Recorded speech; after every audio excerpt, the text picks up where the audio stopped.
एक जंगल में नदी के किनारे पेड़ पर एक कबूतर रहता था। उस पेड़ के आसपास कई रंग बिरंगे फूल खिला करते थे।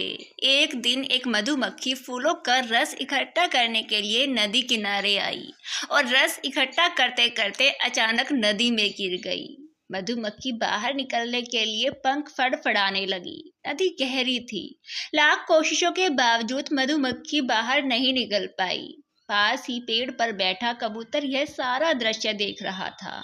उसे मधुमक्खी पर दया आई और उसने झट से पेड़ का एक पत्ता तोड़कर पानी में डाल दिया। मधुमक्खी पत्ते पर चढ़ गई और पत्ते में बैठे बैठे नदी के किनारे पर सुरक्षित पहुंच गई। उसने अपना जीवन बचाने के लिए कबूतर को धन्यवाद दिया और उसे वचन दिया कि जब भी अवसर आएगा वह उसके उपकार का बदला अवश्य चुकाएगी। इसी तरह कुछ दिन बीत गए।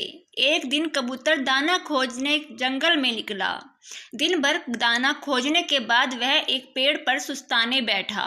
वह इस बात से अनभिज्ञ था कि एक शिकारी उस पर तीर कमान से निशाना साध रहा है। उसी पेड़ पर मधुमक्खी का छाता था। मधुमक्खी की दृष्टि शिकारी पर पड़ गई और वह भाप गई कि शिकारी कबूतर का शिकार करने वाला है। बिना समय गंवाए उसने अपनी साथी मधुमक्खियों के साथ मिलकर शिकारी पर धावा बोल दिया और उसे डंक मारने लगी। शिकारी तीर कमान छोड़कर भाग गया। इस प्रकार मधुमक्खी ने कबूतर के उपकार का बदला चुकाया। कबूतर मधुमक्खी की मदद करने पर बहुत खुश था। उस दिन से कबूतर और मधुमक्खी बहुत अच्छे दोस्त बन गए।